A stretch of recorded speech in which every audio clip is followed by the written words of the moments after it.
we're live too. Oh shit. We're live on audio and video for the first time on the Straight and Curly podcast. Let's get it. This is so weird, but very nice, very new. This is episode 110. Can't believe we made it this far, but we did. And for the first time ever, we're debuting the video. Obviously, if you're listening to this, you can't see it, but there will be video soon. Hopefully it works. Today's the trial run. We've been talking about it for a few weeks, and finally we're here. We had to... Yeah, we made it. And by we, I mean I. Yeah. I realized over the weekend, you and some of the other people that I have in my life are completely technology illiterate. Not even that, just disinterested. So you had no hand in any of the things on this table. No, I mean that. I have no shame at all. No, and nor should you. I'm just saying, like, I guess, like, for somebody like me who really likes plugging stuff in and figuring out, like, oh, how does this connect to this, and how does this seamlessly, like, you know, do this thing with this other thing, and this program, and this, you know, hardware work with this one. It's very interesting and fascinating. And so when other people don't get it, yeah, I fucking hate that shit. It's just different. It's just new to me. Right. I just don't care. I'm very disinterested in the process of making technology happen. I just want it to happen. Like, you're with the same way, even with like your, you're the same way, even with like your phone and like your computers and like just like your general stuff. It's not just like, I know. Okay. I actually do consider some of this like above average. Yeah, for sure. Information that not the everyday person would need to know even, right? Yeah, 100%. But basic things like, you know what a basic thing for me is? Like, for example, like when people don't wrap their cables. Oh, I have no idea how to do that. It's not even, okay, you don't know how to do it, but you don't even think to do it. No, I don't think what I'm trying to say. I don't think to do it. Yeah, exactly. Because I just don't care. Because you know why? Because I don't even know why the reason is in wrapping the cable. Right. So if I don't know the reason, why would I do it in the first place? No one's ever told me so you have to wrap this cable every time. No one's ever taught me that. I could have learned it on my own, but my good friends at Pure AV, shout out Pure AV. Max and the rest they of would the be probably pissed if they found me not wrapping my cable. So they're an AV company. One of the things I can tell you, besides like the fact that like, okay, well, you know, if you take care of the things you use and you wrap them and you carefully, you know, put them away and you like store them correctly, like they'll obviously last longer. But the other use for wrapping the cables that isn't like an everyday use, but just something I learned in the AV industry, like for example, if you need to throw a cable that like is faulty or disconnected, like halfway through a show or a concert or a festival of some kind, the way that you wrap it actually is really important, because the way that like you come to unravel it in a hurry can't be like knotted. Oh, right, true. They got to be quick times. So they have this like system. It's like it's really easy. It's a simple system that like, you know, you fold one of the, when you hold the cables and you like wrap it around your wrist, but one flip of the cable you go like inwards, and the other one you go outwards, outwards. So like when you come to like unravel it, it just falls apart like a straight. You don't have to like, you know, use your hands or anything. Right. Anyway. So no matter what you do with headphones, though, that's never gonna happen. You know, no matter how you fucking wrap headphones, it'll always be tangled. This and this is actually one of the reasons I love AirPods so much. Yeah, AirPods came clutch with that. Yeah, you can't fuck that up. My friend Stacy a while ago asked me what is like the most, or one of the most important like possessions or like objects or like whatever that you have, material objects. And I actually said like the headliner of my possession list that I love the most are AirPods. Yeah, I know. You said that many times, yeah. Yeah, one, because of the tangle thing. Yeah. And then I also just think the convenience of them is like, is insane. It's like unlocked possibilities of like listening to audio like passively or not. Yeah. Through the roof for me. 100%. You know, it's like. The only thing is if it runs out of battery, it's kind of annoying. You know, you just got to keep remembering to charge that shit. Yeah. I don't even think about that either. Which is back to, I know. Gets to the point where it's too late and I'm like, fuck. And this is already out of battery. And this is one of the confusing things for me of like, okay, so the cable and like the whatever, but it's like the charging of batteries. Yeah, I know. Which is like, I never right, and this is why over time I start to understand like some people just aren't, their mind just isn't, their focus just isn't on that part of the process of creating the content. Whereas like somebody's like concerned with the cleanliness and the effectiveness and the use of all the batteries and gear and cables and all that shit. Somebody else is like, I'm just worried about being funny, which obviously is something that like that's your role, right? It's actually funny. This sparked a funny memory in my mind. It's a joke I used to do about being tech savvy. You've probably heard it many times. It's no, I haven't actually. Shit. Is it the app one? Yeah. Oh yeah. Okay. Well, tell now that I might as well just tell it. You know. So I go. I'll get the applause ready. This is such a shit joke I started doing when I first started doing comedy. I thought it was brilliant though. When I go, it's a one-liner. I go on stage and I'm like, I think I actually sometimes opened with this. I'll be like, "Hey guys, how's it going? My name is Neema. I'm a pretty tech savvy guy. I'm obsessed with apps, you know, like calamari, honey garlic chicken wings, Uber Eats. Yeah. And then it'll be like pretty funny. It's pretty funny, but like pretty hack, obviously. But that was when I was making fat jokes. But we were talking about this the other day, actually, about self-deprecating and jokes and you stuff said like that. You said you strongly disagreed that I am good at self-deprecation. I didn't say that. I said it's unbecoming. Which means what?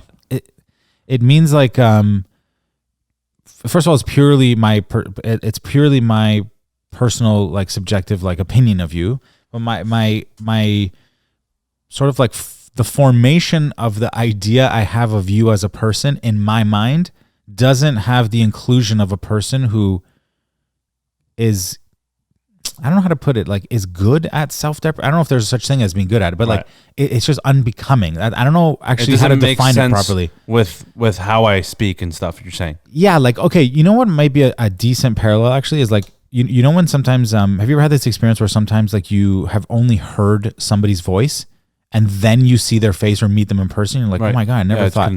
That's kind of more like what I'm saying of like you wouldn't think.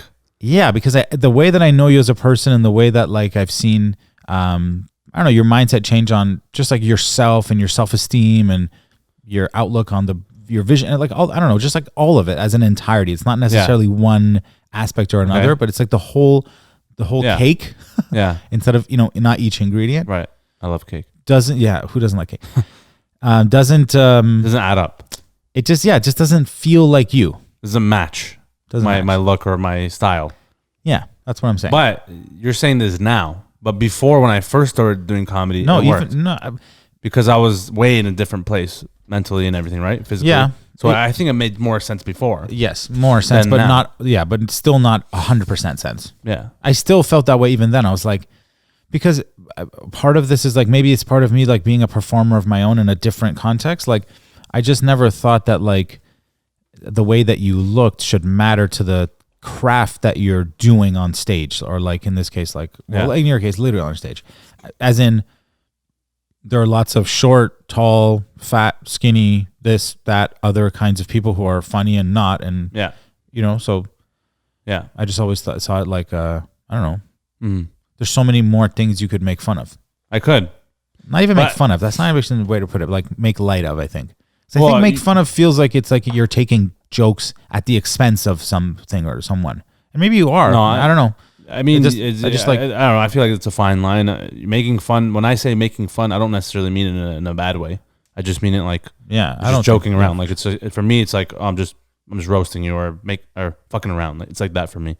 But making fun could also have that connotation of like shitting on someone, right? Which is not what I want to do. But or even myself. But I feel like when I first started when I first started doing comedy, I had no other option because I didn't know anything else. I wasn't comfortable doing anything else. Usually, actually, that's a thing in comedy. People start doing self-deprecation. That's the main thing. Comedians is it because it's easy? It's the easiest form. Yeah, it's hack. Yeah. So why is it hack? Like because it's so easy. It's like you're not thinking. You're just literally roasting yourself. Like literally looking in the mirror, picking out the things that you're. Every fat joke you've heard me do is it's simple, right? Like anyone there's nothing to it. There's nothing. It's funny, but it's just like okay.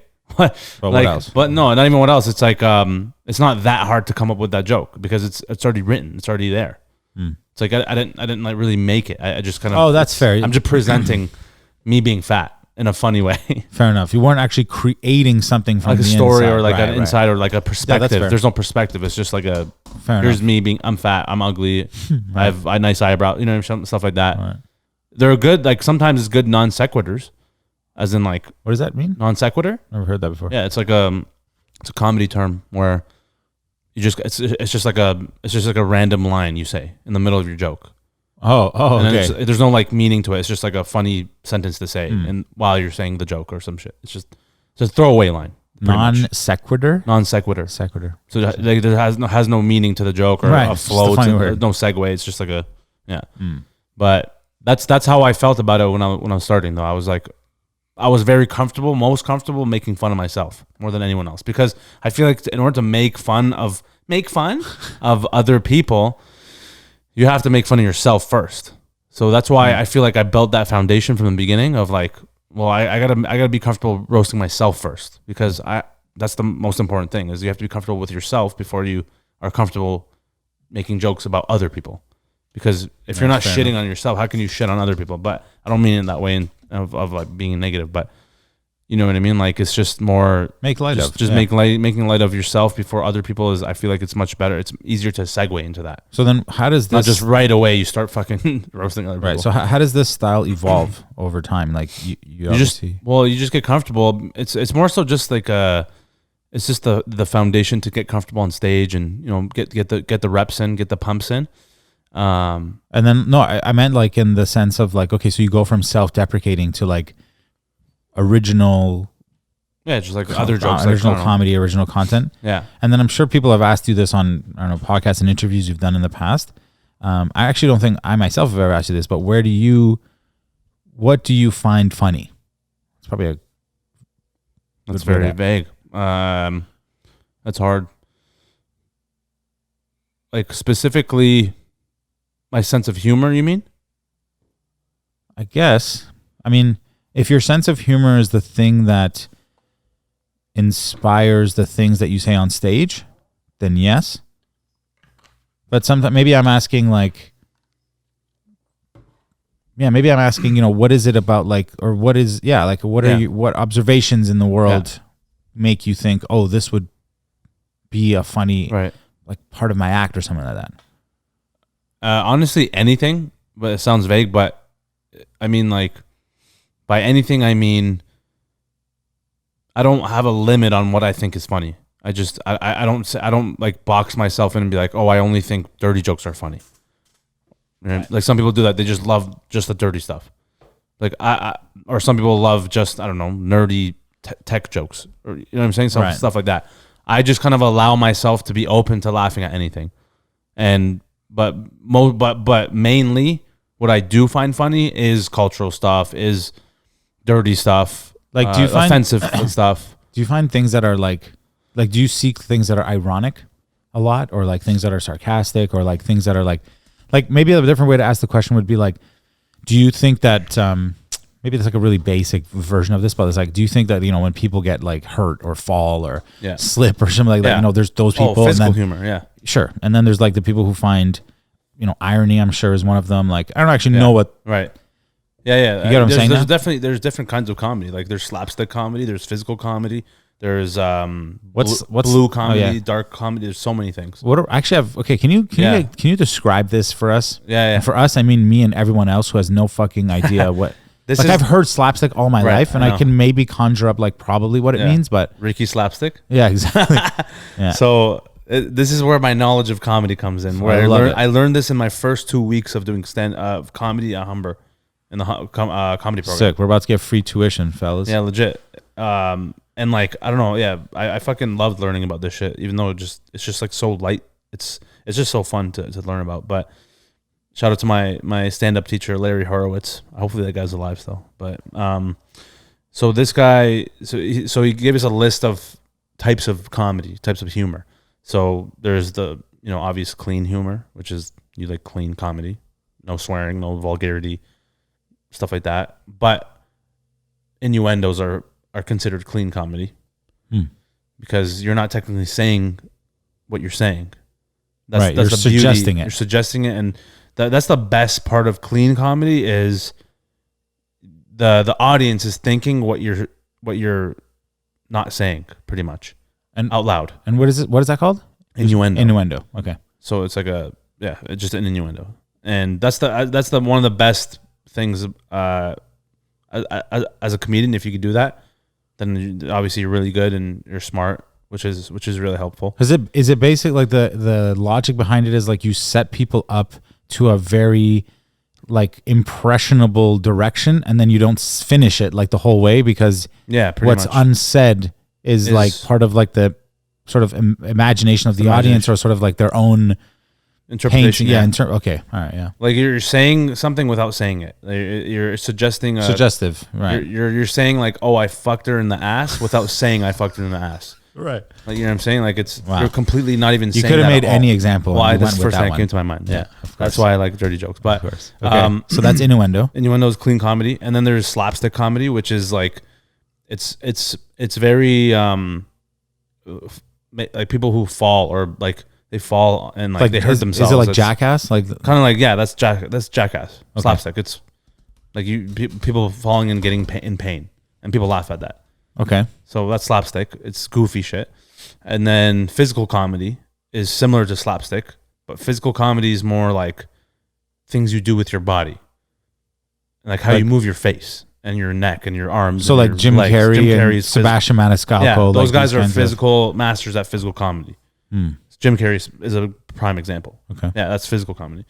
And then there's blue humor, which is blue, like the color blue. Blue/toilet humor.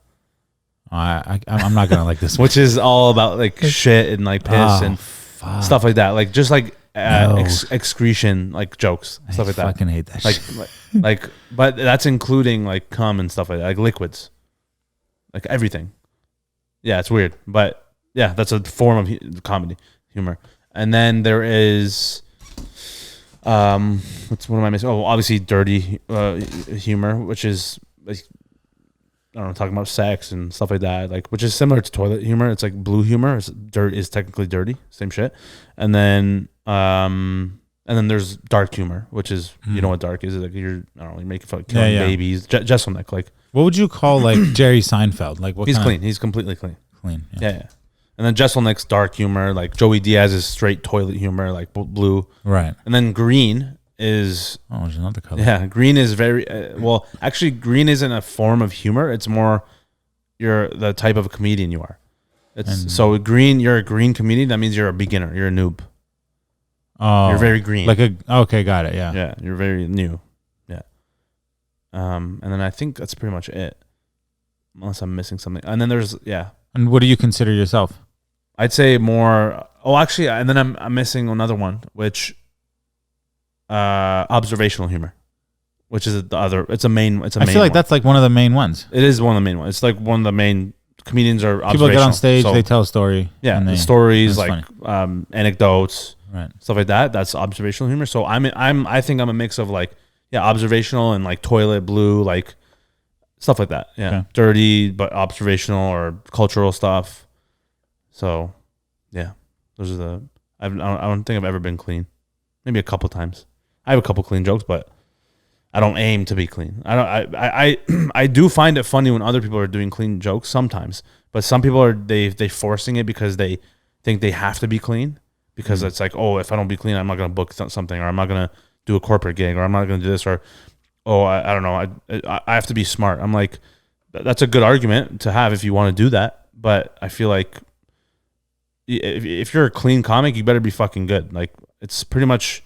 Like you have to actually be really smart and like know what you're talking about, because I was actually going to ask you. You can't just like say random shit. Like if you're going to be clean, it's got to be very precise jokes. That's what I was going to ask. Like is clean? Tougher? It's the hardest. It's the hardest form of comedy, and everyone knows that. And that's why not many people can do it. Right. But if you can, like Jerry Seinfeld, you see what happens. But that's why Joey Diaz will fucking never do that. But that's the thing. It's like that doesn't matter if you don't want to do that. Like I don't want to do that, so I don't even get fazed by it. There's some comics though who they try to force being clean because they think they have to do it, not because they actually want to be clean, because they just want to like get more money or like book more things. I'm like, how about you focus on your own shit and just get better however you are, and then I don't know, your time will come, I guess. What do you think are some of the main mistakes people make starting as stand-ups? I don't know if I've ever asked you this question, but I don't know why it came to me either, but it's just I'm curious. Starting in general? What do you mean? Just doing it? Like just doing stand-up comedy in general? Are you asking me? No, I'm saying it's a statement. You asked. That's the hardest part of it. Yeah. Starting. Yeah. Oh, okay. Like, fair enough. No, it's just like, what about when people have started? I'm saying, I'm like, it's, my thing is just don't even do it because it's so fucking hard. And every comedian says that too. It's like, if you're going to do this, you better be fucking invested. Right. Otherwise, don't do it. It's like, how about, okay, well, what I'm saying, like, what about the people who are in it and like, they're like, I'm going to make the sacrifice or whatever. Yeah. Like, I'm down. What are the main things you see that like how could you save yourself a year of a learning curve with one piece of advice? If you were giving yourself advice, let's say from my experience, you just have to get as many reps in as possible. You just have to go on stage as much as possible. There's no other formula to this. I thought about doing that when I first started out. I'm like, how can I advance the best I can and the fastest I can? But there's no shortcut. And I'm glad I got out of that mindset because this is a long-term thing, and you have to you're always growing. You're always getting better. There's always going to be failures, right? So there's no speed, fast track course here. No. And actually, well, it's pretty simple, obviously, like what I said about just get on stage as much as possible. But Amir K actually told me that before I started doing comedy. Oh, really? When I met him at the show, you were with me. Like when you went to see the show and then he did like a meet and greet at the end? Well, they did the meet and greet with the merch sales. Right. Kayvon was there too, and that's when I first met Kayvon. Yeah, that's cool. And when I met Amir, and I bought his hat too, I still have it. I was like, "Yo, man, like I just dropped out of university. I'm starting comedy in September. Like, do you have any advice for me?" Yeah. And then he's like, "Yeah, man, just get on stage as much as you can." Wow, that's all he said. But like, obviously, it's pretty obvious, but at the same time, it is the truth. And now that I've done it for this many years, which is crazy, it is the truth. Like I realize, there's nothing you can learn more than just doing more on stage. Like you can learn by watching other people, obviously, right. But if you don't do it yourself, a lot, and not just like, you have to do it a lot and consistently, then you can't learn. I heard Joe Rogan the other day talking about he was describing to somebody his writing process for stand-up comedy. Yeah. I don't exactly remember like the details, but he was saying something to the effect of like he sits down with like the blank paper. I think he said he likes to actually put pen to paper. Yeah. And he'll have like a drink or an edible or something and like sort of pick a topic and go into it and be like, all right, like what are all the things that are funny about this, and sort of let his like imagination. Yeah. Sort of like free association. So I'm curious, again, something I don't think I've asked you is what is your writing process for stand-up jokes or your act? So I never even really had a habit of writing at all until this year, and you know that. And for me, I never really sat down and wrote a lot. Here and there I would, but usually I would just write it in my notes app. Every time I had an idea, I'd just like write it down on my notes app. I would just put whatever idea came to my mind at the moment. I didn't even think about it. I just like, whatever, I'll just write it down just in case. And I would always just write it in my folder. And then like before I go on stage, if I'm doing a open mic or whatever, I would go through my notes and be like, okay, what's the funniest premise here? Or like, what's a few premises I could use that could be funny? And like I would write, but like I'd be more so just me jotting down mini notes, or like writing down the beats of what I want to talk about. And that's it. Like I wouldn't like, I would very rarely, now that I think about it, like sit down and like just write for an hour of like just trying to write out a joke. Yeah. Which I wish I did do that from the very beginning. It's something I wish I could do, or like go back and do every day. Because I feel like I'd have way more jokes, way better jokes, much funnier. But obviously I can start now, which I have been doing more of now. And, you know, still not a lot, but at least it's better than fucking before. But I found that just me living my life and just walking around doing whatever, that's where I get my inspiration from. And I just like random shit just pops in my mind. Right. Write it in my notes folder. And then like I look over it, and then I just kind of like in my mind, on stage, sometimes I'll like figure it out on stage. Because like if it's a story, right, I don't see myself writing it before I try it. I have to try it, record myself, and then after I'll be like, oh, okay, this worked. Maybe I can add this to it, make it funnier. Or usually what would happen is, that's the beauty of doing sets, open mic sets or shows with other comedians, like regularly, because they see your stuff more and you're always with them, and then they have maybe more different opinions on, or different tags that they can give you for a joke. Right. So that's what usually would happen. I'll just be out doing stand-up sets, and like some of my comic friends would be like, oh, you should write this, you should put this joke here. Yo, you should say this after this. And then like I write that down, and then I kind of formulate it together in my head after that. I bring this up because a few days ago you were saying regarding like the Instagram content and like TikTok and stuff, and just TikTok, like, TikTok. You were saying like maybe you get into these like ups and downs, or like there's creativity, or sometimes there's not, sometimes it's difficult, whatever. And I remember I was sharing this excerpt that I read from Michael Easter's book, The Comfort Crisis. And one of the things that he cites is this study on creativity. And they put people like in groups, like 2 groups divided. And one of them, they said, all right, like sit down, and they had them do like some creative task. And the other group, they made them watch a 15-minute video of people folding laundry. Oh, yeah. And then they got to do the creative task. And very overwhelmingly, the group with the boring thing first ended up being overall more creative afterwards.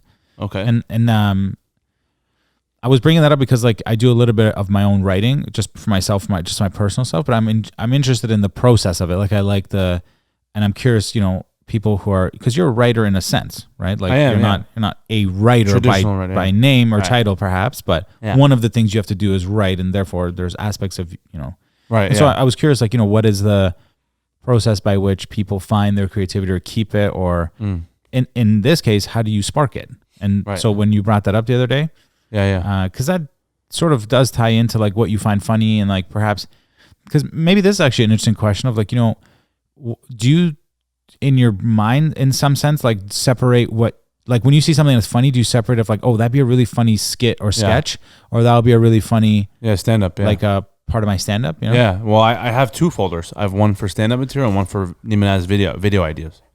Say it again. You have 2 folders. 2 folders on my notes app. Oh, on notes, my phone. Okay, on your notes. Okay. Yeah, one is for stand-up material and one is for Neema Naz video ideas. Oh. Yeah, I've had that since I started comedy. I've never deleted any of it. So I have a whole catalog. So from the very beginning of your career, in a sense. 2015. So so obviously so then in your mind, obviously from the very beginning there was a big difference between videos and stand-up. And so how do you separate them? How do you decide which is which? I just think about it. I'm like, would this be funny if I acted it out in a video or just talked about it?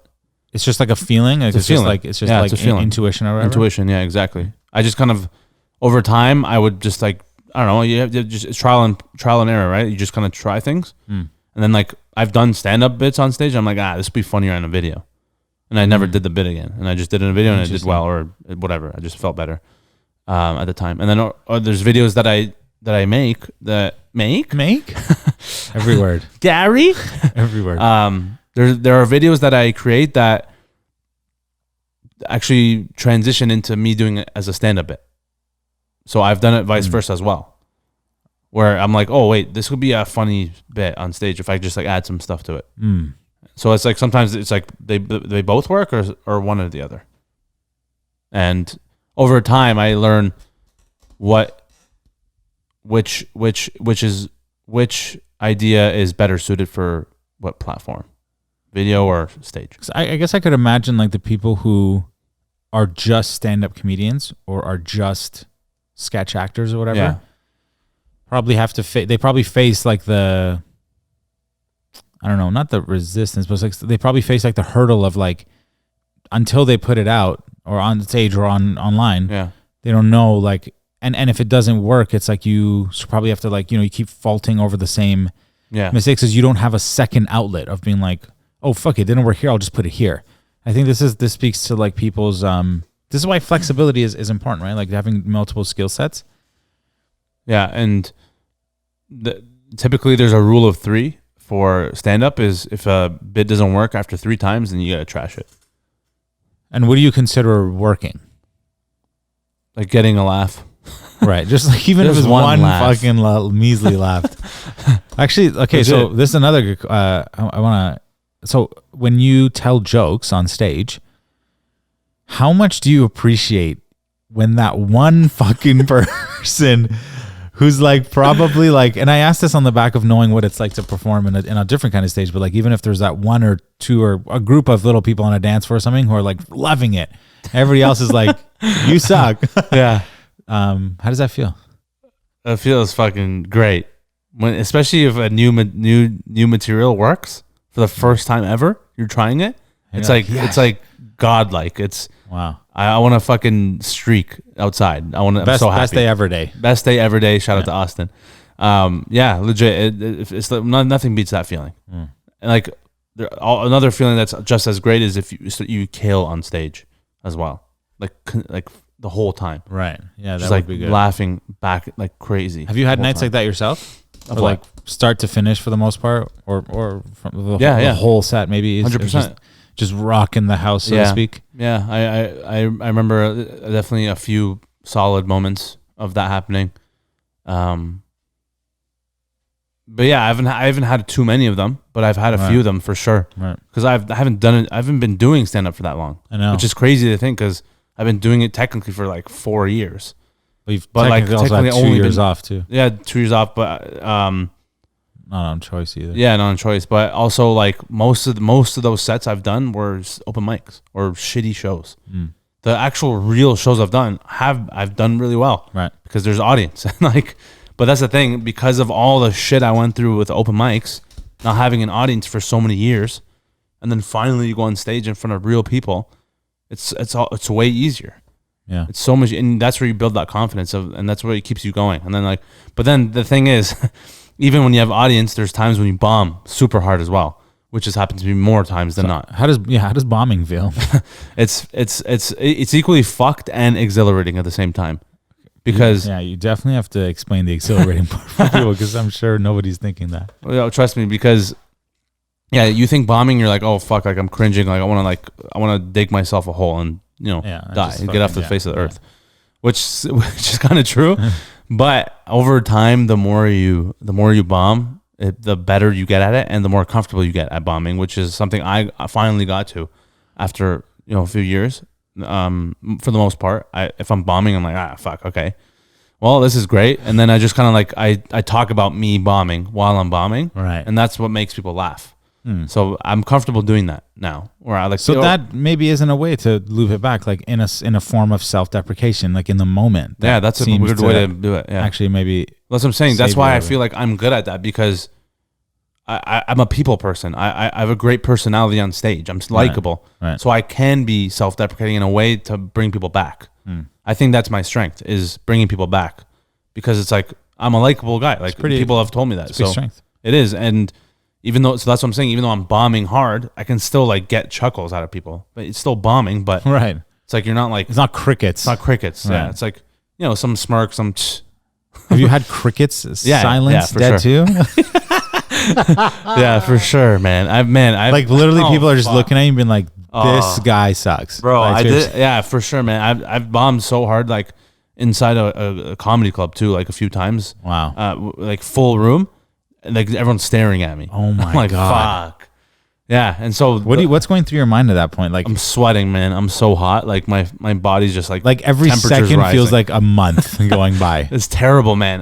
But that's the thing. It's funny because every time the same thing happens, I get hot and I start sweating. I'm like, I talk about that. I'm like, fuck, man, I'm sweating. Like I'm hot, guys. And then people laugh at that because they're like, oh, this guy's struggling. Right, yeah, this guy's getting ruined. Yeah, but then like I go back and I think I got them from like making them laugh at that mini thing.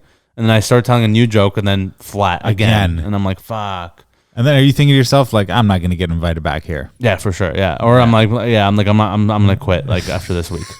Something like that. Right. And there's been times where I got emotional too. I bombed so hard at the packed full room on a weekend night at the Corner Comedy Club. Shout out Corner Comedy Club. That's the place I used to perform a lot. And they're actually reopened now for the time being. Shout out to Joe Tachito. that was a spot I did the most sets. I was getting comfortable. I was becoming regular there, and I was doing a lot of shows before the pandemic. And then the one of the last few times, I remember I did a 10-minute set, 10 minutes on the stage, full room, and it's hot. And my first joke falls flat at the very beginning. Brutal. That's what you're already done. You're already done. It's hard to bring it back now. Shit. And then it keeps getting worse, and I keep doing bad. I'm stumbling over my words. I forget my jokes because I'm panicking and I'm blanking out. And then like I just kind of and because I'm losing it because holy crap. It's like one of those times I was just not in my bag and I was just losing it. And then it's fucked because it's hard making eye contact when you're bombing. Totally. Because when I do it though to make myself uncomfortable. I see people looking at me as I'm telling a joke and I think it's funny and they're deadpan, straight face, just like this, looking at me. Wow. Like I don't know how you would keep. And then I'm saying a fucking joke about I don't know, like some random shit, and they're just like they don't care. I can't imagine that. Honestly. And then I'm like, and then I have to accept that for the next 7 minutes and keep going. And nothing happened that whole set. I didn't get one laugh, like a couple smirks here and there. It was terrible. But that night, a lot of guys bombed. Right. So I didn't feel as bad. It's worse if you're the only one who bombed on the show. Well. Go ahead. And so when it finished, that was one of the only times I ever got actually really emotional. Because after I bombed, I got off stage and I went outside and I was like, "Fuck, man!" Like I was actually pissed. I was I was gonna cry honestly because I was like, "Fuck, man!" Like I can't believe I fucking bombed that bad. Like how is this that bad? Like they didn't laugh at one thing. Like this fucking like how is this possible? And then some of the other guys were there outside. A couple of like more experienced comics like Ryan Long and JJ Lieberman. Those guys are fucking OGs. Yeah, I love those guys. But like when I was outside, I was like fuming and I was getting emotional and sad. Literally the first thing JJ's is just like a savage. He'll say whatever is on his mind, which I actually appreciate because he's very honest. Yeah. First thing he says like, shut the fuck up, man. You're gonna keep bombing, so keep crying. Yeah. And I was like, all right, well, fuck you, man. Obviously in the moment. And then Ryan Long's like, hey, man, you're just not funny. He said that to me straight up. He just said you're just he not like funny. Looked at you and said like, right now, bro, you're just not funny. And then I was like, fuck, and it pissed me off more. Damn. Yeah, and it really hit me hard. That's a great story. That was the one the main times that, like I feel like I transitioned into like getting better or like working harder because I was like, wow, fuck, man, I've been doing this for 4 years, and this guy's telling me I'm not funny. Like, and you just bombed this building. I bombed this building, but like I obviously took that to heart because it's like someone who I actually look up to and. Whose advice you actually want. I want because he's one of the only guys who has the credibility to tell me that. Feedback, right? And he's honest and he's always upfront with me, which I appreciate and I respect that. So that's what made me go harder and to want to be better, which is good in a way because there are other comedians out there, majority of them who just like will lie to your face and be like, hey man, good set, bro, good set. Girls, right. Guys, no matter. Like hey, good set. Yeah. Like, no, man. Obviously, I fucking did shit. Right. Just tell me, like, hey, man. Better luck next time. Yeah, or like, just don't say anything. Yeah. That's why I made it a thing too. Like, it's actually a very common thing amongst comedians is to always say good set to people after a set, whether it's shit it's just nonsense or good. But the good comedians who actually are fucking real people, like me, I consider myself fucking real because if someone did bad, I wouldn't even look at them after. So I'm like, I'm gonna avoid them because I don't want to tell them good set. Fair enough. I also don't want to like say anything to make them more fucking sad. What would be amazing is if people were actually set up to receive the feedback. Like if the culture was like cultural common thing. That's what I'm saying. But like most of the time, people don't want to hear that shit right away. Even I even kind of equate this to like when at the end of like a sports, hockey, soccer, whatever, like they line up in the middle of the ice or the field. Right. Good game. Good game. Yeah. Imagine if like somebody on their team was like, "Yo, not good game." I know, right? Yeah, you never say that. Yeah, like pulls over the keeper and he's like, "Hey, man, like." Just out of like the pure spirit for like the love of the sport, if he turned around and was like, hey, like, yeah, good game in the sense of respect, because that's what that means, right? Exactly, good set is just, I see you, dap or whatever. Like you're at least trying, you're doing something. Yeah, but it'd be cool if like the culture was like, no, not good game. I almost, I almost had the advantage here, or like, yo, you could do that. It's because like the thing is, it's not fun to be the only person that's funny in the room. I mean this in a literal sense in a way too. It's like you want other people to be competition. Like you want people to push you because fuck, look how good he is. Look how funny he is. It's like that's a beautiful, I think that's a great thing of like, yeah, for sure. And like admitting. So, cause you obviously when he told you you're just not that funny right now, you admitted that to yourself. Yeah. Like, yeah. Okay. It's not the truth, but it is truthful. Yeah. Like in this moment, at least, or for whatever reason, For sure. preparation, maybe had a bad sleep. Like it could be a lot of things, but maybe maybe the jokes weren't good. Yeah, like exactly. that's a legit though. that's a possibility, right? And the worst part is it's the jokes that I feel were good, right? That I've been working on In for your the head, fucking yeah. past year or whatever, and then it's like you just get shit on. It's like, but that's the thing is you have to pick and choose like what you want to, how you want to take that. So from like usually some people have quit comedy after the comments like that. Wow, Legit, I know people have quit from comments like from some of those guys actually. But that's the difference. That's what separates you from the people who want to make it and don't want to make it. Like for me, I'm like, no, there's no way. I'm not fucking quitting. Are you fucked? Like I'm pissed in the moment, but I'm like, nah, man. Like I actually I take it to heart and I actually use it to fuel me. Well, and it makes me want to go harder. In a sense, you actually are like making good on the thesis you had at the beginning of like just don't do it if you're not into it. Yeah, like, exactly. Don't start yeah, because I'm sticking to my word. The thing with you is like, and anybody who's as passionate or committed to this is like, it's not even like it's actually a step past like the failure or the mistake or like I fucked up or whatever of like the micro moment. It's like you're actually expecting it. It's not like you're surprised by a bombing of like and you fucked it up or you sucked that night. It's like I expect to suck, not all the time, but I expect this to happen all the time. Yeah, so to speak. And the difference between that is I think like, every person who's ever told a good self-help story, I'm sure, is like the moment you're faced with your first adversary or whatever, because your why for doing it is greater than what just happened, you'll always overcome anyhow. And this is the most beautiful thing that I think I learned, or probably anybody learned from Man's Search for Meaning from Viktor Frankl. And that's for me at least, that was the takeaway of the book of any person with a clear why can get over anyhow.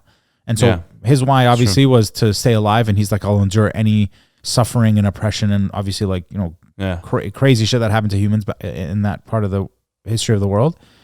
But for you, it's like a mini or a micro sort of failure or whatever, quote unquote,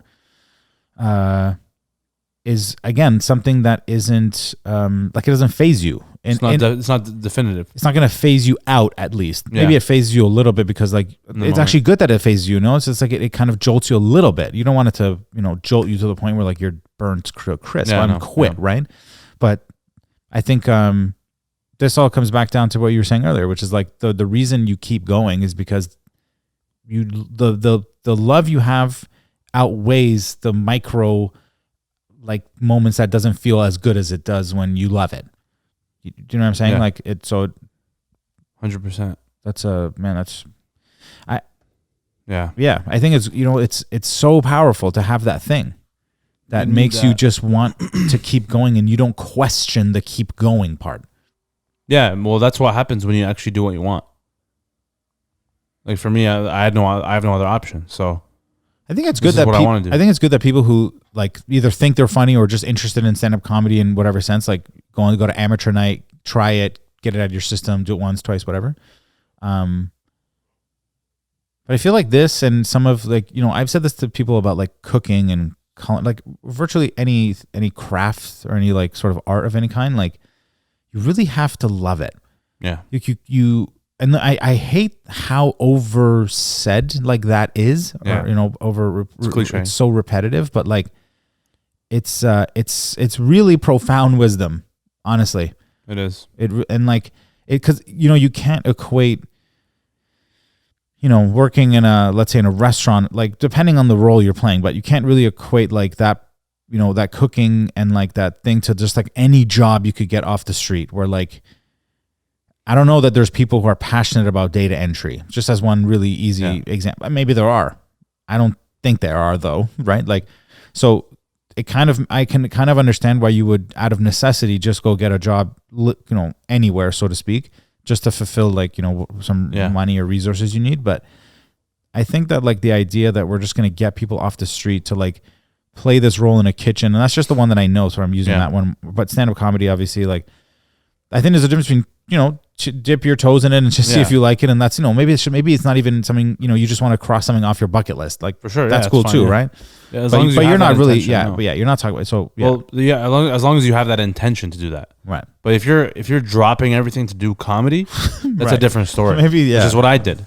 I dropped everything. Well, yeah, and I think that's first of all, I think that's very courageous, if not anything. It's brave, probably, because you know we're talking about you abandoning not just tuition fees and like identities and whatever, but like parents' expectations and like ideas of what you're going to accomplish in your life. Especially the traditional like immigrant ideologies and stuff. Yeah, exactly. Yeah. I had to be the one to make that jump. So if no one else was doing it, I got to do it. And I'm certain that most people don't get into comedy. Like, I'm just going to dive in, you know? Some people do, yeah. But well, you did. And I think that's a different breed of category in a sense, right? Because it's like, unless the person who dove into this head first did this 10 other times with 10 other things, and this is just their pattern of behavior, but that's probably unlikely. Right.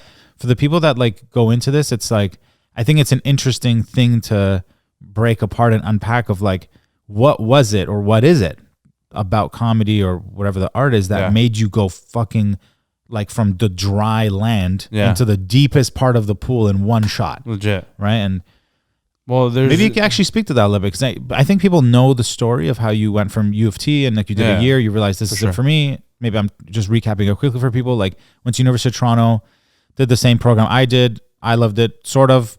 He thought I loved it more than I actually loved it, so he followed me. You had no idea what you were doing. I didn't know what I was doing, but I loved the aspects of it. Anyways, did that, and then after a year, and then this is the part that you can tell. After a year, you just fucking because you fucking changed your thing. Right. That's what made me want to change mine. Right. It was you, because so that was the catalyst for it. For sure, the first catalyst. That's fine, but I'm saying there's some. There seems to me that there's some more deeper. Well, like, it goes from I want to do this to I have to do this. Well, you were you weren't the initial reason. You were like the last stage before I actually made the decision. Right, it was the catalyst between thinking about it and doing it. So the thinking part of it happened the whole first year when I realized, I finally got into this program that I thought I wanted to do, thinking like, oh, I have to just do this degree, get my job, get a career, and then have a family or whatever, right? But that whole year, I always felt I was an outcast. Like I was just different from everyone else. Like I was just a different breed. You know what I'm saying? So I always, every day I would just like hate going to lectures. I didn't like waking up, going to lectures, doing homework and shit. I never liked that. I just thought like this was different because it was on a higher level, or maybe this is what I'd like more than high school. So I don't know. I was just going to lectures, just like moseying around, like barely paying attention. Like I was on my laptop, just whatever, trying to take notes. I didn't really I was watching YouTube videos. I was always watching YouTube videos, and that whole year was actually the main year I was binging YouTube videos, because I was always. It's crazy because what I was doing back then was what people do now because of me. Wait, say that again? What I was doing back then when I was in school is what people do now because of me. Oh, so all right, for watching videos. Oh, got it. So I was trying to get out of my misery and struggles and academics and lectures by watching entertainment. I was seeking entertainment. That's all I wanted to do, was watch funny videos, pranks, sketches, skits, accent videos, Persian, this, that, whatever. Stand-up comedy a lot. And vlogs. Like I was just like, that's all I wanted to do, just watch funny, fun things on the internet. I was just curious to see what other people are doing that's fun and funny, and how they're getting so much attention. I like that. I like the fact that people are doing what they want and they're just getting millions of views. I was like, man, I wish I could do that, right? So that whole year I was just doing that. And then along the way, I recognized the pattern of I'm the funny guy. That was the first time I realized, like, I knew I was funny in high school and like my whole life, obviously. Like I was the funny kid of the family, obviously, besides from you. And like I was always the one to be put in the spotlight. Like, oh, that's go true. tell jokes, go I fucking can do vouch for this, that. Yeah, for sure. be a fucking clown. You know what I'm saying? Yeah, it's true. As a kid, Literally. I was a clown. Yeah. But it's different now, obviously. But There's a paid clown. there's a paid clown, yeah. Exactly. So now that whole year, that was really solidified for me. Of like, man, every time I would talk to people, like they would always be laughing. And I start to really realize it and notice it more and more as the days went by. People would be, man, like, you're so funny. Oh, you're so funny. I kept hearing that. Like everyone, even the teachers, profs, like I would tell them like, they laugh and like they chuckle, right? Anytime. So it kind of got in my head in a good way of like, man, maybe I'm fucking funny. Like I actually am funny. And then I started to believe it more. And then the couple guys I was friends with who also liked comedy at the time, they would send me stuff. We'd send each other videos. And then at one point in the summer, after the first year, my friend, his name is Darian. I haven't heard from him in a while, but like fucking, I thank that guy, bro, because he's one of the reasons why I'm in this position. What did he say? He's like, yo, man, I know you like comedy. You want to come to a comedy show with me? Oh. And I never even thought I could go to a comedy show. I never even thought about it. I was like, a comedy show? Well, I thought like I had to be older or whatever. I don't know. I didn't even know anything about it. And then I was like, yeah, sure, man, let's do it. And then, so we go to the Yuck Yucks, ironically. And it was the amateur night. It was a Humber night, actually. And there's like literally like fucking 20 comics from Humber. And there's like 5 audience members, including us two. And we're sitting there and it's like empty. But like, how did he find out about this show? He just kind of like, he was like in the loop with like amateur comedy shows for some reason. I don't know. So there are people who like, yeah, they know about it. Yeah, there's regular people who just like going to amateur comedy shows. man, those like, people are like, saints. Some of the same people that used to come to like Thursday night club parties. That's what I'm saying. Like they want to support 12 people. Yeah. So he's like, yeah, man, let's go. We go in. It's fucking dead. But like, I felt like his vibe as soon as I went to the comedy club. Like I felt good being in a comedy club. You had never been in? Never in my life. No. It was okay. Go on, because I was going to say, like, it probably was like a massive culture shock to be like, look at these people who are my age. Yeah, exactly. Like, that's exactly what I was thinking as I was watching the show. Everyone's doing 2 minutes shotgun style, and I'm watching these guys go up, and they're not even funny, but they're doing comedy, and they look just like you, just like me, same age, same just younger, regular people, older, yeah, doesn't matter, right? Yeah, and as soon as I saw that, it clicked for me. I was like, "Wow, what the fuck? Like this is crazy. Like, how's this happening? How is this happening? How like if these guys can do it, like I can do this." I started to tell myself that, and so I asked one of the guys, and which is funny because he's fucking famous now. This guy named Curtis Connor. I've heard that name before. He blew up like crazy on Twitter, YouTube, everywhere. Wow. He's massive. Yeah, he's like millions of followers. Amazing. Yeah, so.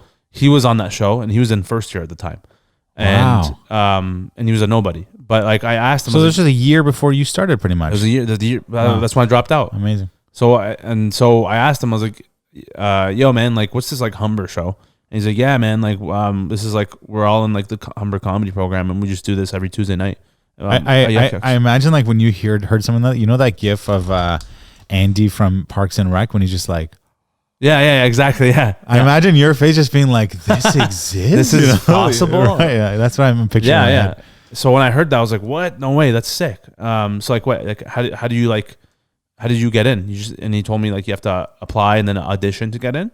And then like, I don't know, kind of like got me all tingly. I was like, what the fuck? That's sick. Like, I wish I could. What were you thinking in that moment? Like, how do I get this? I asked him, I was like, yo, how could I get in or something like that? He's like, yeah, man, like, do you think you're funny? And I was like, yeah, I think so. Yeah. And then like, he's like, yeah, just like go to the Humber comedy program, right? Search it up, apply, and then like send an email. No, I'm saying like in your mind, like, did you start thinking like, maybe my brain is the only neurotic one that goes like this, but when I find new information about something, I would have been like, oh my God, like, how am I going to tell this person that I'm quitting, I'm moving out, I'm going to do this? And it's like, you're already 100%. Like on step 300 and you haven't even like looked up like humber.com or like whatever. Yeah, legit. I mean? That's one of the only times I've ever like deeply wanted to research something. And that's pretty interesting. That I remember. That's a really good sign. I want to, if I remember, come back to that because that's a really interesting sign of when people are like a dog on a scent, sort of like, and they really care. And all of a sudden, maybe I'm just going to take it. But I was going to say, like, I find that a little bit in myself of like, oh my God, like I didn't really at all, in some sense, care about any of the things I learned in university or school for a lot of the part, most of it. Yeah. But then when I do come across something, I'm like, I have to know everything about it. Exactly. I'm like, oh, so that's what I should do. Yeah. And that's where you're. Yeah, that's where your thing. Well, that's funny because you do that now with everything, but that's what I did for that. Right. What you do with everything else. That's Right. exactly what I did with that day with that information. And you found this out when you were what, 22? I was 20. 20. Oh, because I was 19. Well, you took a year in high school, and then Yeah, and then I did after 1 that year, and then I dropped out, and then I got in the year after. So I was turning 20. Wait, so you took a year? So you did an extra year of high school, and then another year in between that program and the other program? Yeah, I took a year off again, and then I went to Humber. Oh, so you technically had 2 years off in like 3 years' time. Yeah. Oh, I didn't. Yeah, exactly. Well, but the first year you took off, it was just to get better grades, though. So you're still going to school, but just dumb. Yeah. But you were just going at a lower, like 1 or 2 course load or something. I was just in a different spot at that time. Yeah. Okay. Yeah. So go on. Yeah. So, yeah. When I got that information, I literally, because I asked him like what else they offer at the program, and he told me all the courses they offered, and I was like, oh, what the fuck, that's sick. So I immediately went home that day. I remember I went to I think it was. Oh yeah, residence, right? No, it was in the summer, so I was living at home again. So I went home and I instantly went on Humber Comedy, searched the program, and I saw all the courses they offered. Wow! And I immediately was like, "Oh fuck, this is sick!"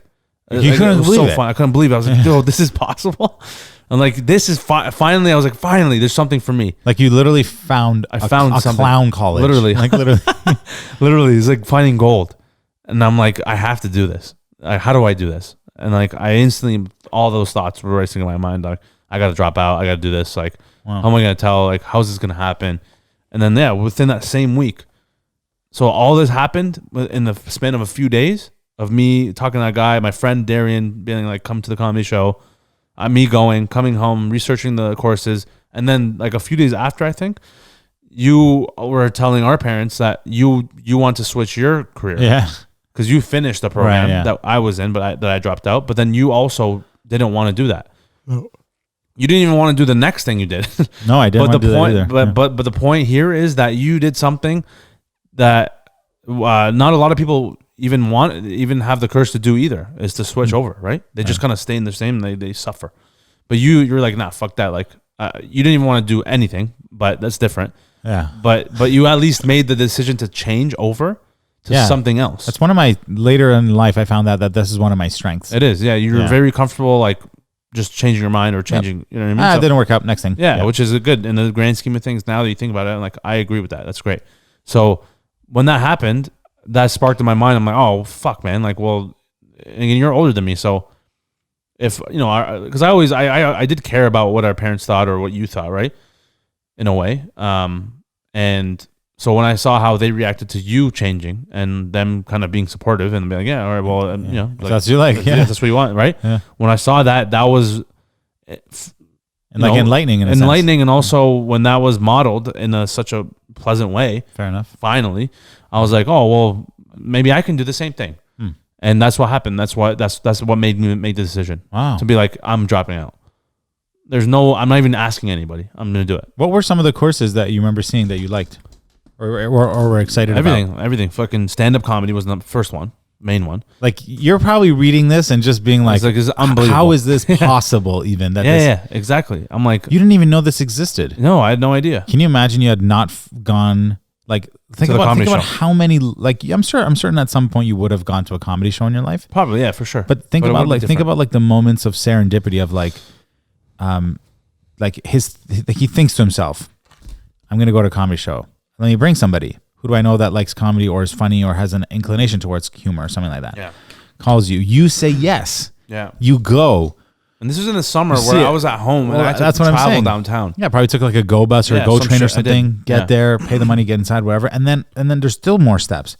Then there's the seeing it all happen and then thinking to yourself, I could do this. Because you easily could have been like, oh, I can't do this. Yeah. For some reason. I don't know Yeah, why. exactly. And then going and talking to the guy, getting the information, then going home, keeping the excitement alive, you know, because that arc of excitement goes down. You know, if this had waited 3 weeks, you would have been like, oh, it's probably not that good. Or I don't know, right? Like, so I just think that's interesting. You know, it's a chain of events. Right. All happened because of a reason. For a reason. It happened for a reason. That's for sure. Like, yeah, if I said no to my friend Darian, Imagine. I would not be here. I could have maybe done stand up still, Right. but I don't know. I feel like maybe I would have. If I was later in my life, I'd be like, I don't want to go to Humber College. Or maybe it would have been difficult to change your lifestyle, or maybe have like different everything. And like that would have sucked because you might have made decisions that weren't truly in line with like who you actually wanted to be, and like now that you are. Yeah. So anyway, that's amazing. Yeah, when that happened, I dropped out, and then I went to the office of U of T program, our head program, and I was like, I'm dropping out, and then they're like, what's the reason? I was like, I feel like it's those moments when like you're about to unsubscribe from like a mailing list. What's your reason? I just don't fucking want your email, man. Yeah, I know. Like, leave me alone. Yeah. No, they were nice, but I was just like, honestly, like I realized I'm not really into this program, and I found something I love. Wow. And and then he's like, what? It's like comedy, and he's like, oh, really? And he was like, obviously, the people don't really think that's a real thing. Yeah, of course. Like, oh, there's a comedy program. I'm like, yeah. Like I have to audition to get in still, but yeah. Oh, actually, before I forget, talk about the audition a little bit. Yeah. So, I dropped out knowing I still haven't got into the other program. True. So that was a huge risk in itself. But I was so confident in myself. It's for some this reason. Or nothing. This or nothing. I had no plan B. Fuck that. So I dropped out, and then that same week I emailed Humber because like I was trying to get into that year. Oh, in the summer. Because I was still like August 1st or like that first week. Fuck it, 30 days. Maybe I'll try it out. Yeah, I was like maybe I can still get in. That would be cool, right? Yeah, for sure. But I'm glad I didn't because I'm like everything happens for a reason. I probably wouldn't have like been friends with fucking Ricky Slapstick if I got in that year. Sure, a year early. Yeah. So what happened was that same week I emailed them and then they got back like, hey, sorry, Neema, like we already full for this year, but you can apply to audition for the next year. Oh, okay. I was like, yeah, fuck yeah, let's do it. And when are the auditions? It was in February. Oh, this is August. So what are you thinking to yourself at this point now? Now you have 6 months. I was like, I have to. What can I do right now to become like get familiar with comedy before I actually do it? So it's crazy because like I've never done this with anything else in my life. I was very resourceful and I want to take initiative and I know that's why I'm saying, wow, yeah. That's pretty amazing. I was like, how can I fucking do something instead of just being like, all right, let me just wait around for 5 months and 29 days. No, which I wasn't going to do. So that first 2 months, I was kind of like settling down, and being like, okay, I have to actually like think about what I'm doing. Carve out a plan somehow in my head, and so obviously, like our parents wanted me to work at least. Like if I don't want to stay home again for a full year. That's like true. Yeah, that would have been a bit much. Yeah. Yeah. So like, okay, I got a couple of jobs, part-time jobs, lifeguarding, refereeing. So I did those things. Earn a couple of bucks. Bucks. Woke up early, learned some fucking responsibilities, whatever, which is cool. I did all that to prepare for me, like, getting into that program. So I want to have a little bit of accountability for myself and, be an individual for once. And throughout those 2 months, I was like, okay, like I started writing stuff. I remember I was writing material. And it was fucking ass. It was straight shit. It was just random shit I was writing. I don't know about that I thought was funny at the time. In my mind, I'm picturing it like, when like you're first learning a language, like Alice goes to the store. Yeah, and this guy's like trying to write a joke. Yeah, exactly. I think this is. Yeah, legit. I literally, I remember my first joke was about pizza. And it was so bad. Just awful. It was so bad. Stunk up the whole joint. Oh man, I remember a little bit. I want to find it because that was like. What was the audition so like? Stupid. And what is like what like what did you have to do? Like yeah, so actually before the audition happened in February, I finally decided to create my own YouTube channel in November of 2014. And I remember I was like the worst fucking first few videos. But one of them went viral. Funny enough. But I remember I just like did the video with my friend Aaron. He helped me film it, the first video, and it was so awkward. I was so just cringe in front of the camera. And it's like realistically your first time, right? First time ever being on camera, yeah. But I was like, I have to put myself in this situation. I want to get comfortable in front of the camera before I get into those positions. And I started doing weekly videos. I was just like, because I know like the main thing amongst YouTubers at the time was weekly videos. That's my only reference. Wow. So I was like, all right, let me do weekly videos. So I started doing weekly videos, and it was like 5 minutes, 7 minutes, 10 minutes sometimes. And you're filming this on what, like a little point and shoot camera? So then before that happened, actually, what made me want to create the YouTube channel was that contest. Remember? Like the Nikon contest? Oh, I've told this story before. Yeah, okay, yeah. I'll really quickly recap because actually it has something to do with me a little bit. Yeah, yeah. I had a friend who worked at a company who was, I guess, just trying to raise like some sort of PR like excitement, and they said she posted this photo, and like I think Instagram was just doing photos. For sure, it was just doing photos by that point. At the time, yeah. No, it wasn't. And I remember seeing a photo of like we're looking for somebody to take a photo of Toronto. And like hashtag Toronto, or whatever, and like we're gonna give away this like camera. Yeah. So like snap your best, whatever. Right. And I actually did it, and I had my then girlfriend at the time also do it, and then I messaged you and said like we all did it for your benefit or behalf or whatever. And then okay, so we submit the photos or whatever. This fucking guy doesn't even take a photo though. So the whole point was take a photo with whatever camera or phone or whatever you have, post it and tag us, and then somebody will win. This guy goes on Google, Google Images, right? Types in like Toronto or whatever, grabs the photo, submits it, and then fucking wins. And then fucking wins. No, and the funniest part is it was of the path. Yeah, exactly. The underground, some like random ass picture. It was random as fuck. Yeah, I copied and pasted it, and I posted it, and I tagged them, and they fucking like, wow, this is great. And so you filmed your first videos with that camera? Yeah, so that's what got me my first camera. It was $500 Nikon DSLR. I remember, yeah. Yeah, and they gave it for free. We still have it, yeah. I still have it, yeah, for free. It was crazy. I actually couldn't believe it. I couldn't believe it either. I was hyped because that was like, man, and that whole moment, those like, all those events leading up to that moment made me even more reassured that I should be doing this. Why the fuck would I win a camera? I that day when I found out you won, like, so you and I weren't nearly as close as we are today, but in that moment I was like, I still have like the feeling of wanting to make other people feel good. Yeah. My brother and everybody else. Help out, yeah. And so I was like, even for me personally, that was like a personal win in some sense of like, it wasn't about me doing it and taking credit. I was like, I'm happy that somebody else is getting to feel delightful because of sort of like I'm delightful at their delight. Yeah. And that was like a moment of like, because like I'm not gonna say you had a hard life. Like I think in like the coddled life that you had, parts of it in your mind ended up being created as difficult. But it was one of those things where it's like, like you deal with bullying and you deal with like not having a great plan and like you delayed something and like, not that those are bad things, but in your point of view for some time, I wasn't making a lot of money or like I wasn't happy with how I looked or whatever the case. And then winning this camera helped a lot. Yeah, it helped a lot. And that was one of the main reasons why I started my YouTube channel. I was like, wow, finally I have a camera. Even though like now I know like I'm filming with this fucking cracked phone. This cracked iPhone every day, and like there's no excuses. Wow, you can actually see it really clearly in the. You know what I'm saying? Wow. So, at the time though, I thought, I need a sick camera. Which now I'm telling everyone now, if you're thinking of doing this shit, you don't need anything spectacular. You don't need your iPhone's actually more than enough. Actually, this is better than that DSLR. Now that I think about it, for sure, that's such an old camera, but. Like now you can just use your phone. You don't need a fucking camera. I've been filming every video from this phone since before the pandemic. Dude, it shoots like 4K. Yeah, like, still 4K and it's cracked. So anyway, so that was like one of the main moments that really like facilitated my mind into thinking, okay, wow, this is for sure what I have to do. I start my YouTube channel now. Love that. I like kind of like confirmed it. This is it.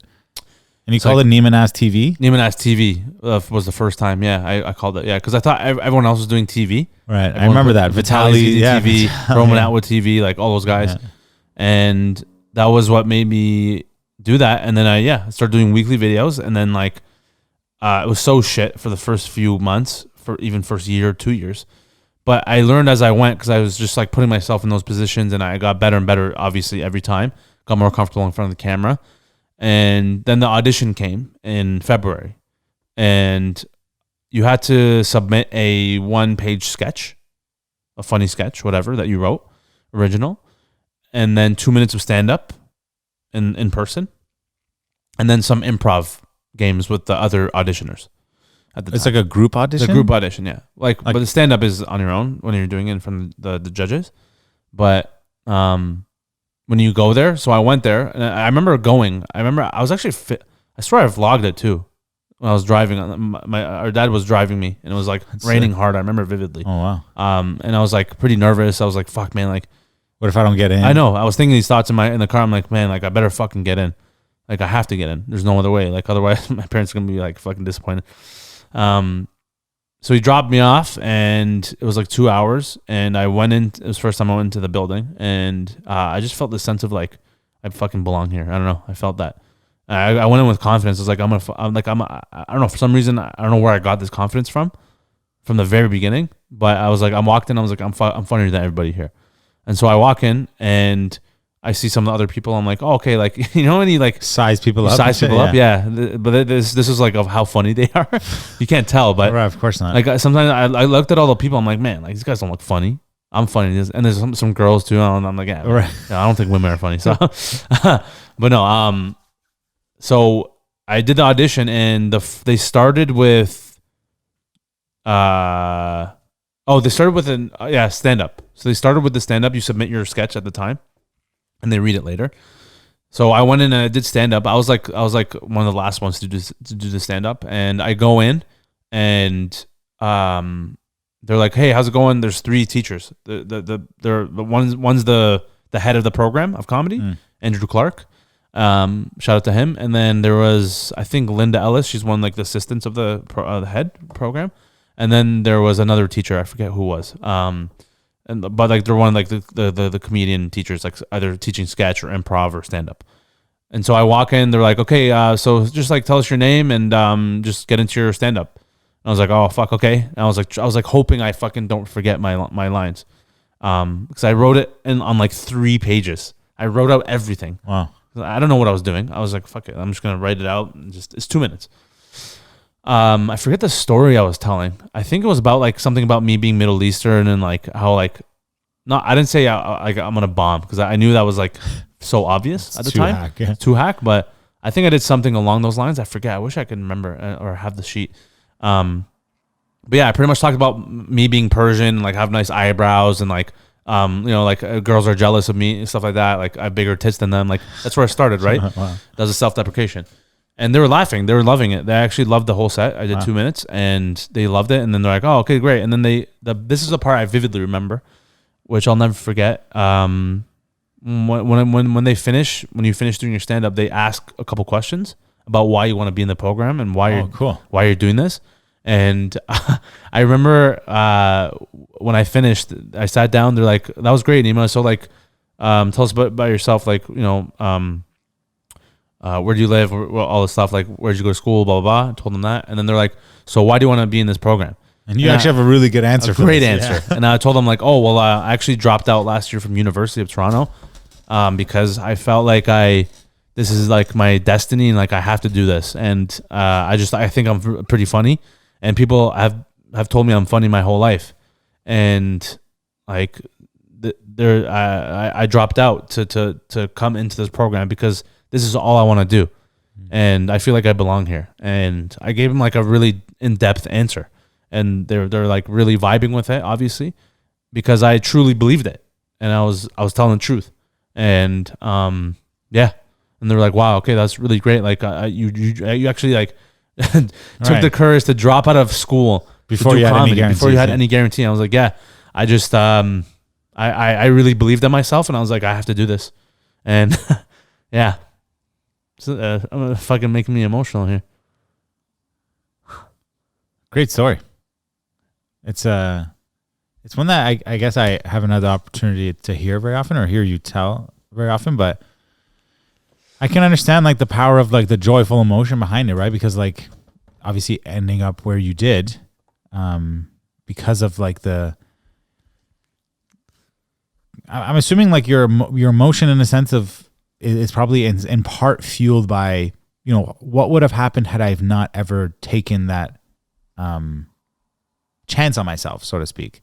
And yeah, exactly. I'm assuming the other part of it obviously is like, it's kind of like, just looking back and thinking to yourself, probably the struggles and like the challenges you were going through being in the program you were in and like all these other things, and like think it's about where you are now, and like, on top of that, let's not forget, like, you still have to add life pressures, and you have to add like, like you have a sense for friendship and romantic relationships and joy and play and like all those other things combined, and like, the core tenet of your life, at least in this part of the world, being like your efforts and how do you make a living and what's your job and like what's your career or whatever. Exactly. And so I guess what I'm trying to say is like I understand the emotional gravity of the situation. Yeah. In that moment, especially, it sounds like. For sure, man. I was on one. I felt like, like I said, I felt like it was in my veins. Like I had to do this, and I told that. I straight up was saying all this to them. I had that confidence for some reason. I felt it. I think the confidence in this case is like understood as like, it's clear that this person is going to do this with or without Humber College. Like I'm just trying to play the part of like the people in the room like, during your audition.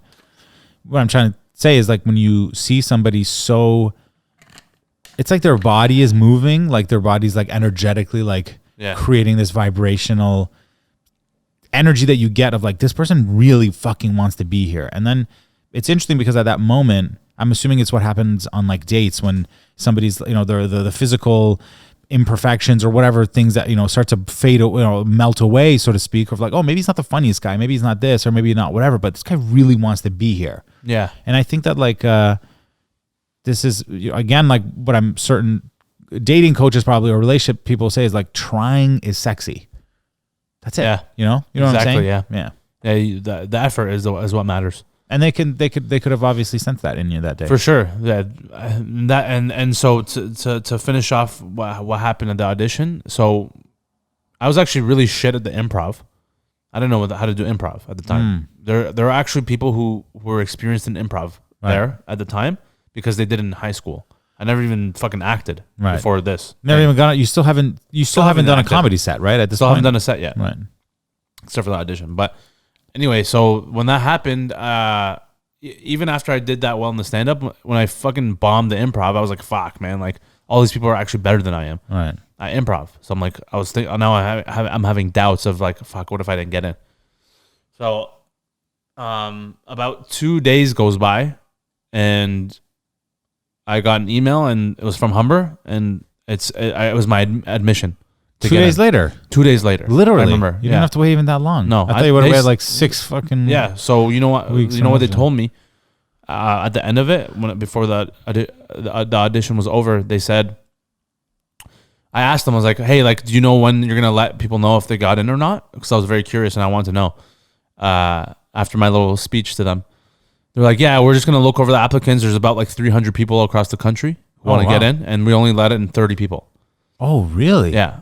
10% of the people. Pretty much. Holy shit. I had no idea it was that tight of a... Yeah. So now I'm like fucking thinking now you're thoughts. shitting. I'm like, oh shit. 90% of people won't make it. Yeah. And that's why when I did bad at improv, I was like, fuck, man. That's the one that's not going to get me. That's the part. Yeah. That's what sunk me.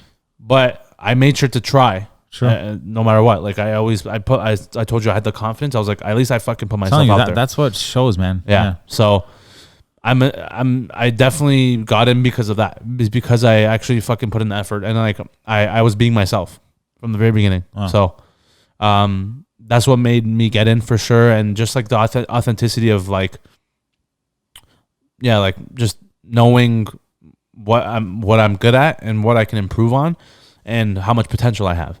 And they can just sense that they when you're real. And like a lot of comedians, like I feel like a lot of comedians are good at hiding that. They're good at like faking things.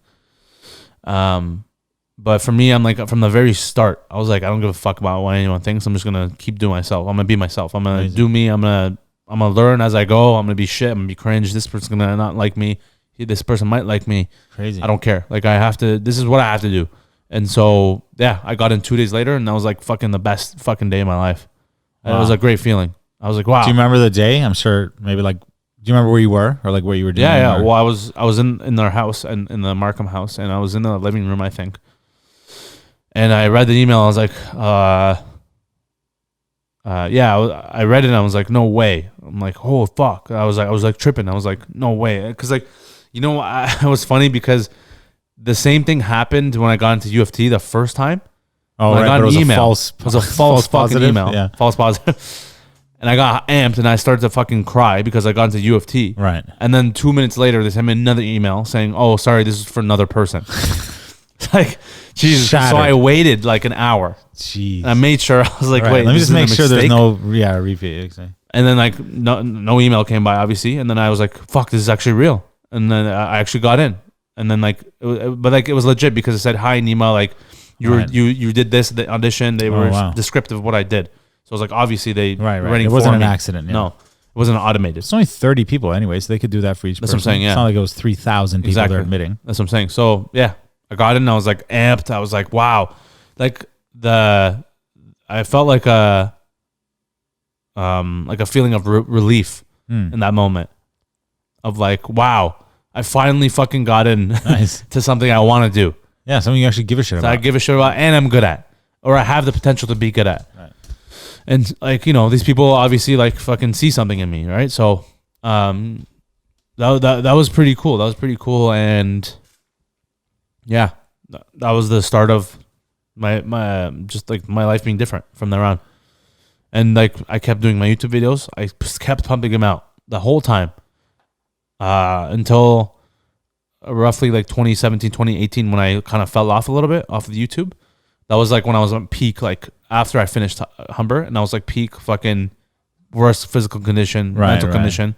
That was when I fell off in the middle there. Again, I fell off the track, and then in 2018, for some reason, I fucking lost 97 pounds. Just went for it for a year. It's like crazy how I just like these things started happening after each other. And then after that happened, the beginning of 2019 was when I was working on those shitty jobs. I was just doing stand up the past few years. Yeah. I did a bunch of shows, obviously, but like I was just like kind of cruising by, not really like doing much, or at least putting in the effort as I was in the first 2 years when I was starting. And then I slipped, obviously, but that's because I started living on my own. And I didn't really have any plan, or I wasn't doing any work on myself. Nothing. Right. Think about your lifestyle, as in like the design of your day. Yeah. Now versus. I know. Like, it's night and day. It's honestly like in some way I'm kind of impressed with how far you got with like. Yeah, I know. Like we're talking. This is a guy who like I wish I had it so I could show because we're actually on video now, but. The high performance, like a planner. Forget about the high performance Brendan Burchard part, like the planner part, or the anything journals or sessions where we reflect in strategy and coaching or whatever. Nothing. Like imagine like there's none of that. Okay, so now this is a person who's in my mind. It's like you're just waking up and being like, oh yeah, like I have to do this thing today, or like oh shit, I have to be at this. And it's like it's like you're so far removed from any kind of like organizational like anything. 100%. That's what I'm saying. It's almost impressive. Yeah, it was chaos. Pure chaos for sure, but it's almost impressive. I remember just like reaching out to comedians because like comedians host shows around the city. Right. That my whole job was just like reaching out to comedians and like booking shows or doing going to open mics. Right. That's all I was doing, and then just eating fucking Uber Eats every day and like doing nothing and smoking weed. Like it was wasting away, not even using anything for good. And man, that's crazy. Yeah, that was like a big waste of year in 2017 to 2018. Yeah, and that's like in a sense like so it's not that it's in a sense it's confusing because I was going to say because like well you just finished just telling this beautiful story by the way, which was great. I personally hadn't heard some of those details, but it's like the inspiration of like the start and getting to where you got and all those kinds of things. And then to think that just like 3 or 4 years later, for reasons that we now understand, even though the passion was so high, even though the interest, even though all like it isn't, still it proves itself over and over again that without the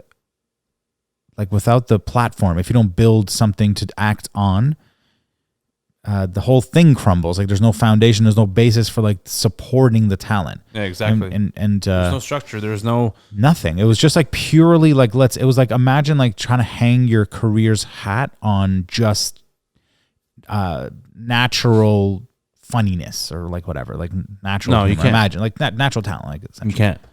And the reason why I was thriving at Humber was because I had the structure.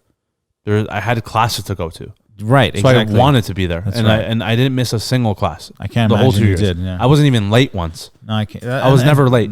Yeah, that's a great. I was always yeah. early because I fucking I cared. believe it. Because I was like, wow, this is like I take pride in like showing up and actually not just showing up, but actually doing stuff while I'm there. And I stayed till the end. I always stayed after as well.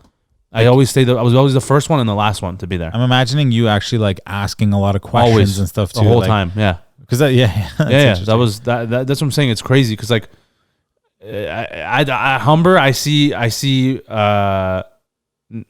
in the scope of like now, I see you and me those years of like asking all these questions because you do that now a lot, right? Right. And like obviously I do that too, but now I'm just at a different point where it's like I'm just advanced from that point.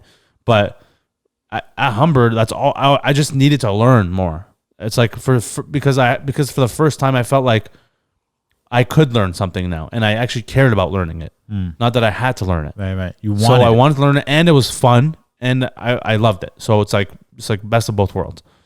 And so because like they always would, they take attendance. It's like high school, right? for sure, And they if you were late, they penalize you. They'd like as they should. they'd suspend you for like a day or some shit, or like you'd have to miss class or whatever bullshit. I made sure I was always early, and it was like 8 a.m. classes sometimes. Wow. And like, I don't know, I forced myself to wake up and that was when I was like fucking starting to like gain a lot of weight too. I was eating like shit, like, but somehow I needed to care about something a lot more than the other thing at the time. And this is a bit of why I'm finding it so impressive, right? Because like you progressively got more unhealthy as you went through it. Exactly. But your interest in it carried you all the way through, even not just those 2 years, but even the year after that. Sure. And then after that, it starts to go down. But for 3.5 years, like you almost lived off pure passion of just being interested in something. Yeah. And that's what helped me a lot to get to the point where I am now. But obviously along the way, when other parts of your life start to dwindle, the other part of your life will also start crashing. Right. So that's what happened in that third or fourth year. Yeah, exactly. But that's why, like, at the beginning when I had the structure of going to classes and like I had all these shows and assignments and homework, I would do it all. I would never skip out on nothing. I that's the one thing I take pride in, is like, that's how I know I fucking love this, and I know I should be doing this, is because I did everything. I didn't miss one thing. I didn't skip a certain thing. I never took shortcuts. I asked questions. I did extra work. And that's how you know that you're made for something, I feel, is when you're just going above and beyond for it. So that was definitely a great 2 years of my life. And I learned a lot and met some cool people, made some connections. And then also, but yeah, that third year when I was living on my own and I gained the most weight and I was eating like shit, and I was just like kind of like getting by. I wasn't even working at the time yet. I was like, there was a few months where I was just like in the condo, just like doing sets at night, Right. Maybe writing some stuff during the day, barely. But for the most part, just filming chilling. YouTube videos here and there. Right. But and then maybe like playing ball sometimes, Right. and then just like eating Uber Eats twice a day, like, or like just like fucking off. I don't know, smoking weed and shit, just chilling, watching movies, like whatever, YouTube. And I started to forget why I even like got into this in the first place, and I start to forget like, what am I working towards? Right. I didn't have a vision. I was just kind of like thinking like, oh well, this is just how it's supposed to go, and that was the danger of being by myself at the time, because I didn't even have anyone to like, show me the ropes of what I should be doing at this moment, or like in terms of my health or physical health or mental health, Yeah. habits, shit like that. Right? I had no guidance. So that was a pretty shitty year. But then somehow, like, what made me get past that was in the beginning of 2018. I made a status on Facebook. That's where everyone was on Facebook at the time still. Yeah. It Like, was like at least a lot of comedians. towards the end of the peak of Towards the end. Facebook. Exactly, sure. yeah. I made a status. I was like, yo, if this post gets like 100 likes or some shit, I'm going to lose 100 pounds in a year. And it got like 3,000 likes. It went crazy. Like Nuts. berserk. Yeah. Like hundreds of comments, Right. thousands of Do likes. it. Good luck. Good job. Crazy, all that shit. crazy Yeah. support from everybody I know. I was like, fuck. And now you actually have to do it. I had to do it. Did you? There's part of you almost didn't think it would happen. Like Yeah, a little bit, but like in a way, hoping it didn't happen. Or? Yeah, but in a way, there's a reason why I did that. maybe because in my mind subconsciously I feel like I felt like I needed something to push me. Yeah, I believe that for sure. Like fuck it, like maybe like people are gonna think it's cringe, but like I need something to push me. I agree. Like I need an outlet. Public accountability. I need public accountability. Yeah. And at the time I didn't know about accountability, but you felt like you needed to do I need something to help to push me. That's very interesting. So I don't know. I somehow got myself out of that with no help from anybody, and I feel like but no one knew what I was. I feel like you just get to a point in your life where you're just so like, maybe this word's a bit descriptive, but like you get just disgusted with yourself. Yeah. You know what I mean? That's like what I got. Yeah. Like you definitely get to this part where you're just like, I'm sick of this fucking life style or whatever. Like, you know what helped me get to that point was the few weeks leading up to that point. I just like was feeling like ass, and my shits were terrible, and I hate when my shits are terrible. Always had shitty shits. I hate the shitty shits, man. It's like it doesn't feel good. Yeah, and I was like, I need to change this, man. I can't live like this, bro. I'm waking up feeling like fucking. I got hit by a truck. That is the fucking worst. Yeah, I could barely get up out of my. I'm waking up at like 3, 4, 5 p.m. sometimes. Like it was bad, and then you're ruined. Made the status, and immediately I had to do it. And you just I took a year. That whole year, I actually fucking did it. I lost 97 pounds. Yeah, you lost a lot of weight. 97 pounds. I remember. I was at 367, and I got to 372 at my 272 at my lowest. Right. 95. Yeah, something like that. Whatever. Around there. Yeah. So in the 70s. Wow. I did it. I fucking did it. And then like. And I remember that when it was the year. We went to the trip together. Went to Vegas. Right. Yeah. And I was working at Rat Room that whole year too while I was losing the weight. I remember. And Ono Poke Bar. And then when that year finished, I lost the weight. I felt way better. I finally felt like I was like doing something proper. But then my comedy was still like very complacent. And then we went to Vegas for your birthday, and then you're like, "Yo, man, just if you want to do something with comedy, like I don't know, for some reason I don't know why you even said this stuff. I don't know how what went through your mind in this whole Pure thing. Intuition, yeah. But that was the same time also that you were going through some shit. Right. That was a dark year for you as well. Yeah. You went through a massive breakup and all this bullshit. Yeah. And I feel like Uber Eats of my own. Yeah, exactly. So I think because you moved back home too. That's right. And that was the same time I lost the weight, and like I was just living on my own for a year. And then you're like, "Yo, man, like you also needed some help emotionally too, of course, from me, of course, because you were living at home alone. I just didn't want to be alone. You don't want to be alone, yeah, of course. And I remember that first month, you're like, "Yo, man, like can you just come home? Like sometime, like when are you gonna come home next? Like when are you gonna come back? Like come on the weekend." Yeah. Kept asking me to come back to like talk, and I was like, fuck, like. I almost didn't want to because I was like, fuck, man, I don't want to move back home. Like I'm downtown, like it's flashy, right? It's like it's fun. I know the allure. Yeah, you know the allure, but like I don't really care about it. Like I didn't even know what I was doing. And let's be honest, you didn't really need to be. I didn't need to be at all. No, at all. So I was living way too bougie for where I was at in my life, and so all those moments kind of came together where it's like, all right, well, I felt like I had to just come back home. I felt bad if I didn't. So you're like, yo, man, and at one point you're like, yo, why don't you just like move back home? Like you're not really paying for anything. Like our dad's struggling with the payments. Yeah, that's true. Real shit. And I obviously have the compassion of like, fucking, you're right. It's true. And so I never really argued against it. And I was like, yeah, fuck, I'll accept it. So I came back home, and that was a time where pretty much where the comedy and the health shit kind of excelled even more. Actually, not even the health stuff. The comedy. That's right. Yeah. You helped me kind of excel the comedy forward again. It was like it dipped hard, and then you're like, yo, man, just like if you want to do something in comedy, you got to fucking really like do it every day. Yeah, I remember. And then you told me to quit the jobs. I quit the jobs. Yeah. Moved back home, and I started pumping out Instagram content. I remember, and I was like, I was like, just start with one a week. One a week. At that time, it was Instagram videos, and you're like one a week. One a week. I remember, and you're like, man, that's I don't know, right? And I was like, what ideas? I don't know, like I don't know, because I wasn't doing YouTube for a while. I kind of stopped for like a few months. Yeah, and then I just did it, and then from there it turned into two a week. Right. And some videos start to get a little viral. Meme page are picking up. I started getting my confidence back in comedy.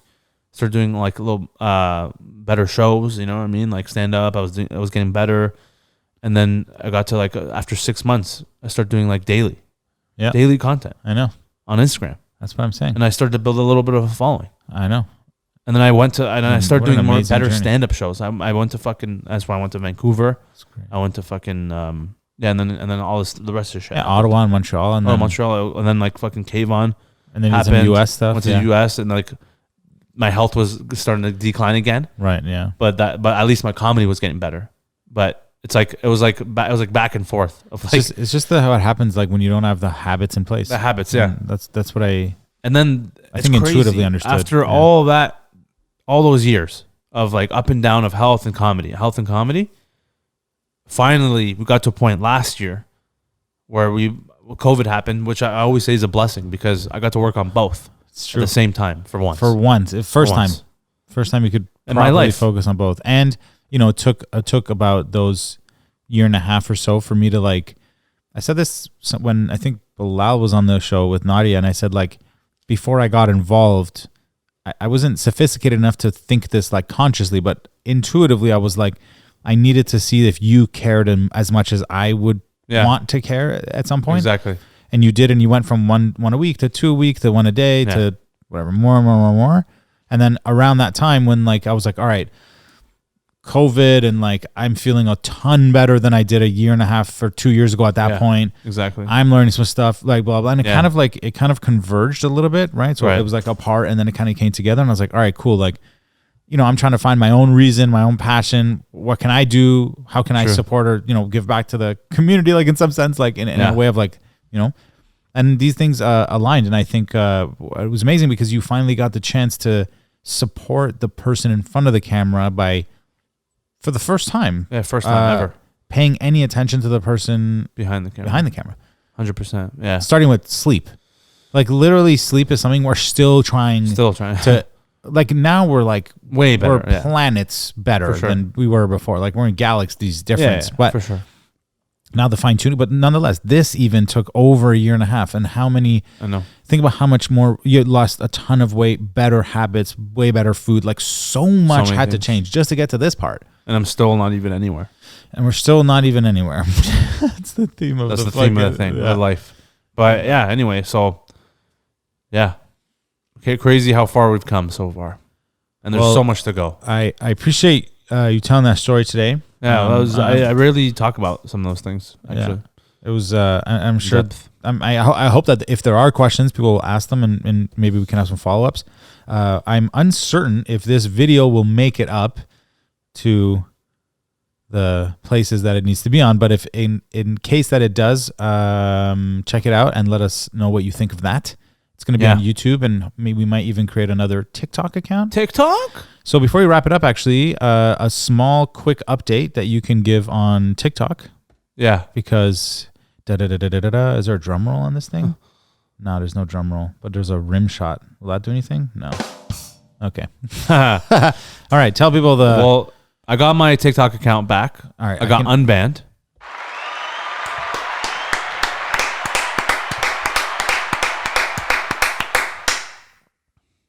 Number one.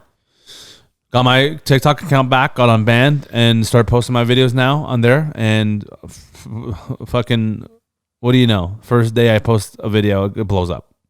So I feel like they were fucking with me this whole time. But now it's back. Hopefully I don't get banned again. Maybe I will. But you have new creator functions and like new features. New features. Yeah, I feel like my views are way higher than they were before already. And yeah, so I have no expectations this time. I might get banned again. I'm expecting it. And then also, I got fucking banned on Instagram Live yesterday, which is weird. Doing lives, yeah. I was trying to go live, and it said you've been banned from going live temporarily because of some videos got removed for violating community guidelines. I mean, here we go, man. TikTok people who were being jealous man? now moved to Instagram.